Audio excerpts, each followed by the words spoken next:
नमस्कार ताई. नमस्कार. तुम्हाला काय त्रास होता? मला अस्थमाचा त्रास होता.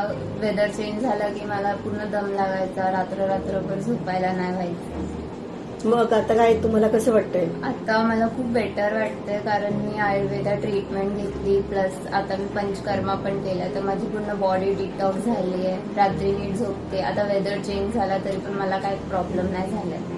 किती महिने झाले ट्रीटमेंट चालू आहे? आय थिंक 2 महिने झाले असतील. त्याने तुम्हाला खूप चांगला रिझल्ट वाटलाय? हो, त्याने खूप चांगला रिझल्ट भेटलाय.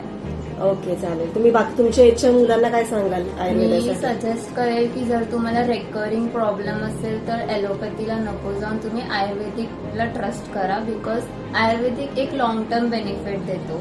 जी गोष्ट तुम्हाला 10 वेळा करावी लागत असेल, 10 वेळा गोळ्या घ्याव्या लागत असेल, ती 2 महिने घ्या, तुमचा पुन्हा लाईफ टाईमचा त्रास चालला जाईल. ओके, चालेल. थँक्यू. थँक्यू.